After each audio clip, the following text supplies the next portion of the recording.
Getting together today to talk about framing, share what I know about framing, and hopefully make it really easy for you. It's something you can do. Your alternatives are to pay somebody to do it or to take on the challenge yourself and save yourself a lot of money and make it look just as good as most people who pay a lot of money to have it done. So I've been framing pretty much all my work, my whole career, and so I'm excited to share what I know with you and pull off some pretty good looking artworks at the end. So stick with me. What I'm going to do is break it into 3 easy sections: how to select your frames, kind of what do you need to frame, like as far as tools go, and then end with a demonstration on actually how to frame. So stick around, should be good. Okay, let's talk a little bit about selecting frames. The first thing you want to think about is your artwork. So before you really get all excited about a certain color of a frame or the way the trim is molded or something like that, back up a little bit, look at your artwork, and try to decide what frame is really going to complement this the best. So I put together a couple of samples of some paintings I've been working on recently, a couple that have been done for quite a while that I'm really looking forward to framing and I bought frames for, and some that I'm a little on the fence with still. So, and I'll talk about all of those. So I'm going to use this one today as a sample. This is a painting that I finished last spring. It's been hanging around our house without a frame, and I've been dying to frame it. And I'll just kind of walk through how I would think as I'm trying to pick out a frame for this work. So for me, I literally took this into Michael's art and supply store with a trash bag around it to protect it. And I took it out of the trash bag in the aisles and literally put this in some different frames. That's a smart move because I'm able to see what this is going to look like. Art supply stores have no problem with you doing that. And you do look like the art geek because you're in there with your own work. But it gives you a great idea what the paintings are going to look like framed. So I walked through the aisles, went through lots, and ended up selecting this frame. And I'm going to go ahead and sort of pop this in there real quick just to show you why I picked this particular frame. Things I'm looking for when I'm framing in particular are the finish and the design of the trim itself, and how does that set off this painting. In this case, it's kind of a rustic old truck that's sitting in the desert, and it's got a lot of those kind of earthy tones to it. So a rustic sort of wood looking trimmed frame just makes a lot of sense. Another thing, and this is probably the most important, is that the frame color is going to complement the things in your painting that are of that similar color or feel. So in this case, this frame with kind of this dark wood, but also kind of a golden highlight around the edge, is going to make all these dark areas of the painting or anything that references that orange pop out. And that's important to me.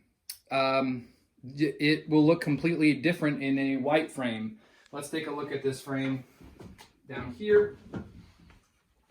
This white frame is going to set off the whites within the artwork. And you sort of see the artwork in a completely different way. So it's something to think about. And you might like that. So those are some of the things I think about when I go to frame. Let me just back up a little bit. Michael's art and supply, art and craft, whatever it's called, Hobby Lobby. You might even score some frames at Joann Fabrics or Blick Art and Supply.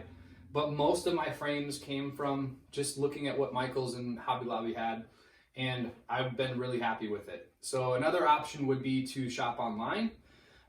Blick Art and Supply is great. The only piece with that is that you're ordering, it's going to be shipped. You don't know how it's been banged up and treated, and so when you actually get it, you've spent a lot of money on this frame, and maybe the mitered corners aren't quite the way you'd like, or it's been dented and you got a whole another issue on your hands of trying to return it or whatever. So, and then the third option would be to professionally have it framed. So you take your painting in. A lot of those stores I named will frame it for you, but it costs quite a bit. It's going to cost way more than just buying the frame and do it yourself. But it'll be done right. So those are your options. Frame it yourself, order one online, or put it in the trusted hands of somebody else to do it for you. So yeah, this next section we're going to talk about now is what do you need to gather as far as tools and supplies to do this. You'll be surprised at how easy it is.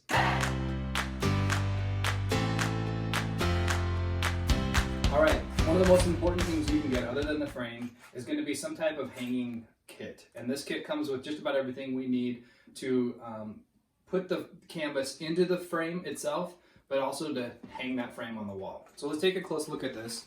This kit comes with a bunch of different pieces in it. I found this one at Walmart. You can find this at other art supply stores and even the hardware store.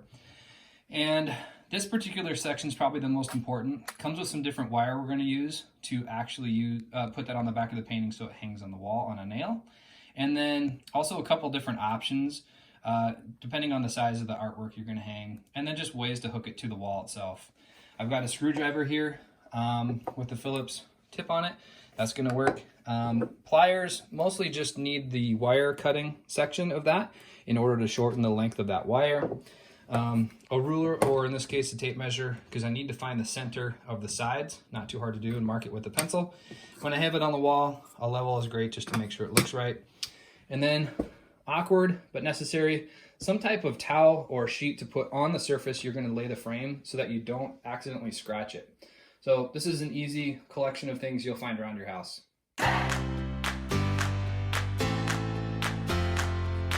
All right, so this next section we'll talk about how to actually frame the painting. This frame I bought at Michael's. It comes with no glass. There's a section of frames there that are really intended for canvases. The glass is usually there to protect like watercolor paintings or photographs, but I never use the glass. So if you buy a frame, kind of like this one, that has glass, I'll be disposing of the glass because you never want to cover canvas paintings with glass. Sort of cheesy. Just let that canvas do its thing. And yeah, so I'm gonna get started by removing some of the packaging that came with this frame. It's pretty easy to do. Right here, they're covering up options to hang it on the wall. I am gonna remove that. And then really carefully remove the corner protectors. And to do that, you can use the pliers, or I can flip around my screwdriver here, so I'm using a flathead, and just want to pop these out, and we'll go from there.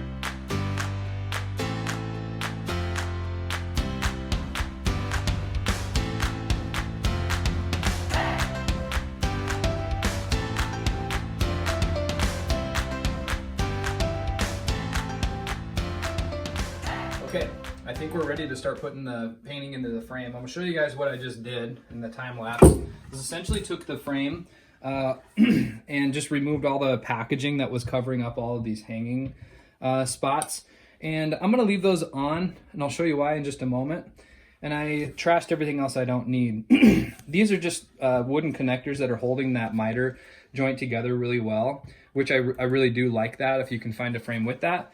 And what I mean by miter is this joint. I'm going to kind of move it at an angle here. This joint's really important that that's tight. And when I'm at the store, I make sure these look really clean.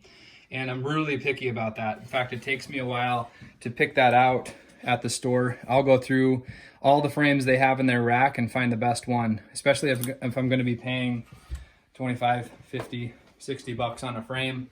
And that's after using a coupon for 50% off or something like that. So I'm kind of picky about getting a good frame.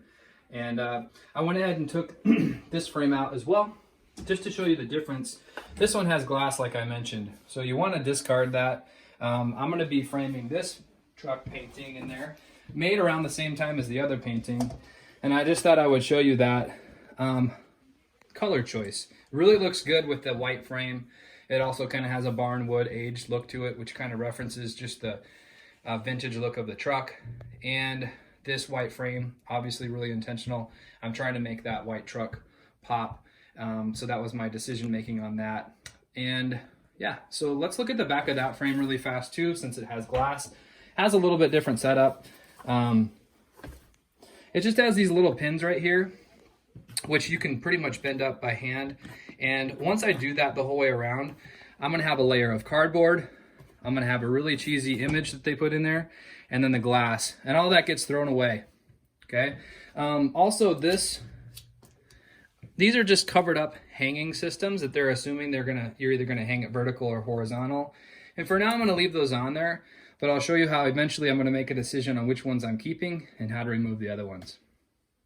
All right, let's go ahead and put the painting into the frame. Now that I've got all the hardware and packaging I don't need on there, we'll flip it back over. We'll do a little bit of a test run with the painting to see what it looks like in there and decide if I want to rotate my frame or if I like the way it looks, the way it goes, pops in there right now. Pretty happy with that, actually.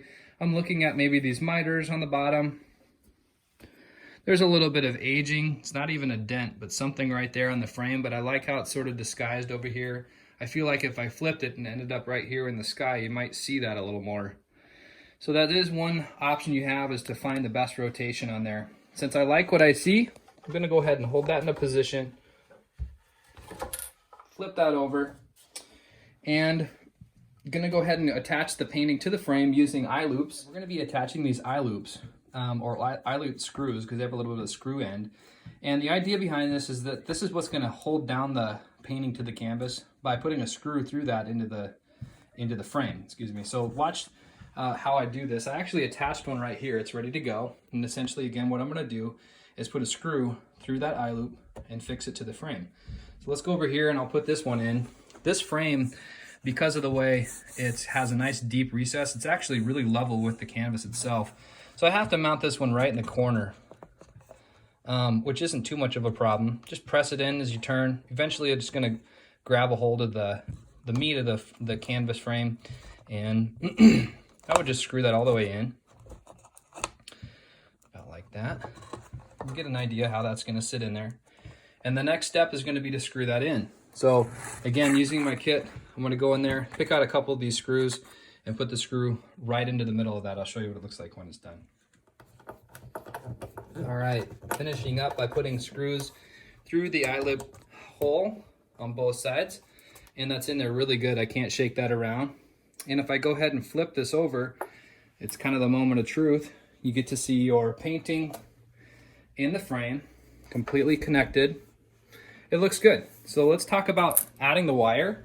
The wire came out of the package too, and I went ahead and just cut it to fit across these two loops.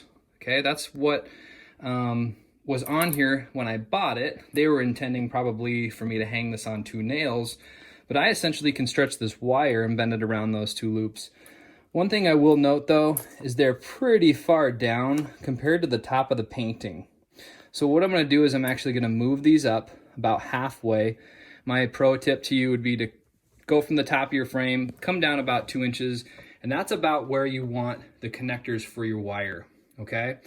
Why? Because if it's too far down, when you stretch that wire across, your nail is gonna be kind of in this area, and that's a little hard to find in the wall. Plus it might look mounted really high on the wall compared to what you had thought. Instead, the nail will be somewhere around here. And if the eye loop is here and the wire stretches, it'll make just a really gentle curve over to there. So I'll show you what that looks like when I'm done. I'll show you an example of the wire on the back of this frame. I was looking at it earlier and realized I'm not real happy with the way that I did that. I hooked the wire right to the canvas frame itself, and this was done a while ago. Now that I've done a little bit more, I realized that that's something you don't want to do. When this is hanging on the wall, the stress and weight of the painting itself is being low, all that load is right here on the canvas itself, the painting. It's a lot smarter to place that over here onto the frame, the eye loops, and allow that to, carry the load. It could damage your painting or actually cause it to go out of square, or even if it popped out, that'd be a problem as well because it's only hooked onto the canvas frame. So this is a what not to do. Also, I noted that I had at that time added this little hanging system thinking that would be an alternative. I don't like using these. It gives you a small area to hang on the nail of your wall versus a wire, which gives you a huge area to center on the wall. Way better option here. Wires on frames have been used for centuries, and it's just a little bit more classy and upscale versus these. And I don't really trust this. Looks like it's loose and these nails could pop out. This is a way better system. So let me show you this other painting here as well. that's done right as a sample. This one here, I believe I did the right way.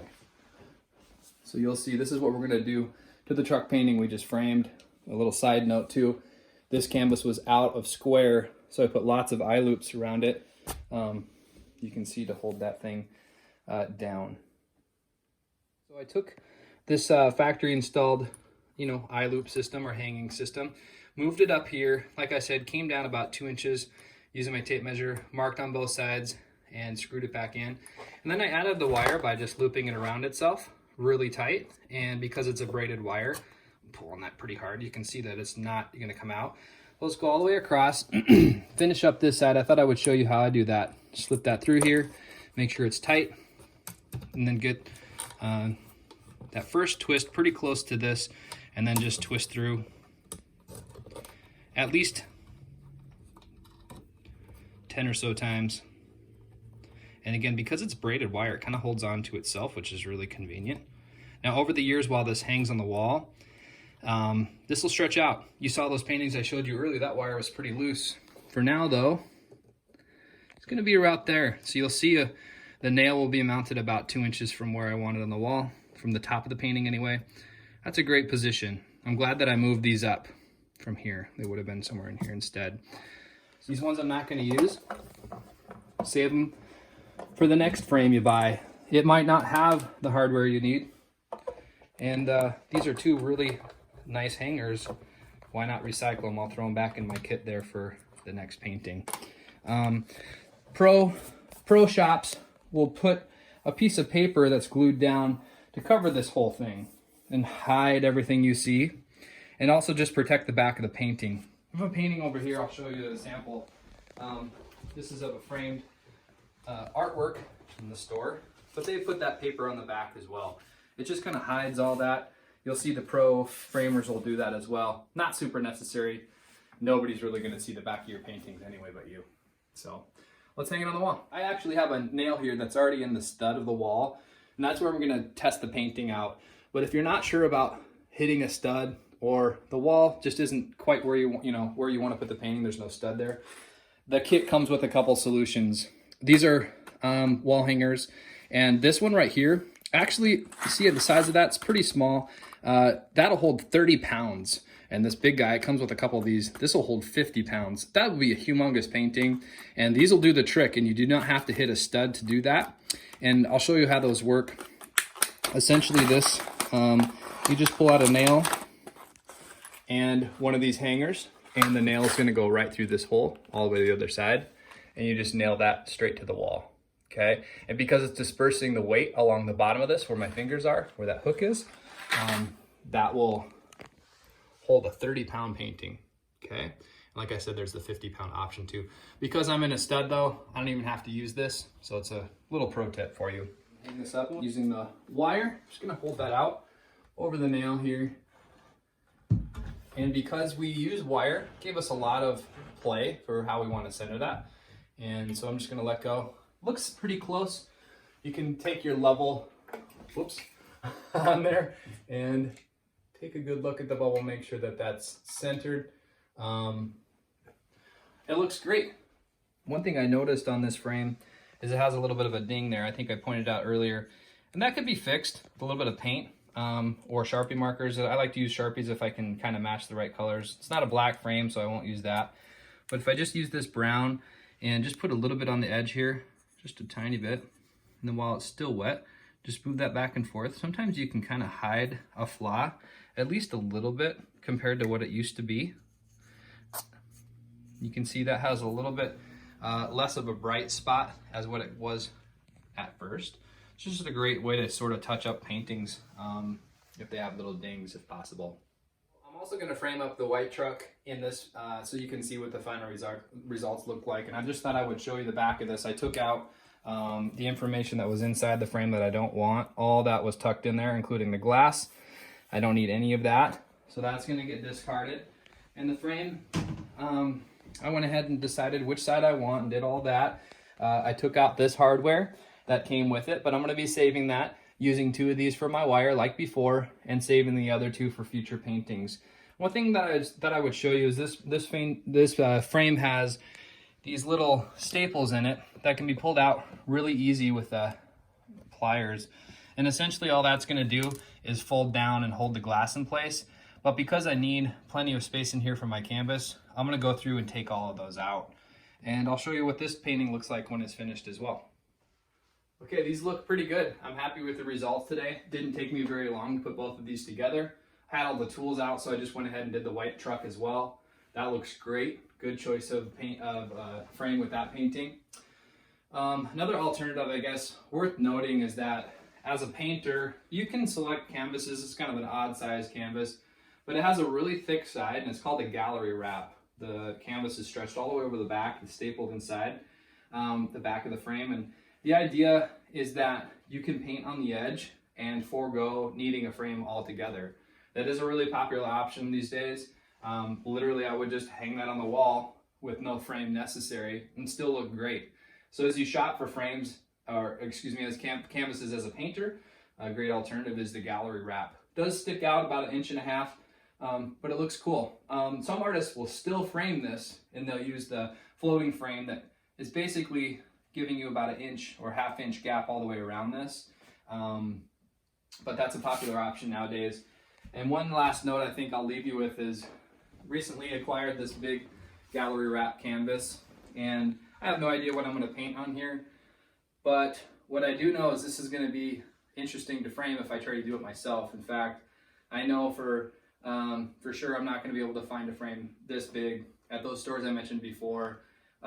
So this is probably going to be framed by a professional, or since it's a gallery wrap, I'll paint all the way around the edge and just hang it like that without a frame. So I just want to thank you for hanging out with me today, seeing how to frame. I'd encourage you to find some paintings maybe you have with no frame and shop for one that complements your art. Frame it up, see how it goes. Take care.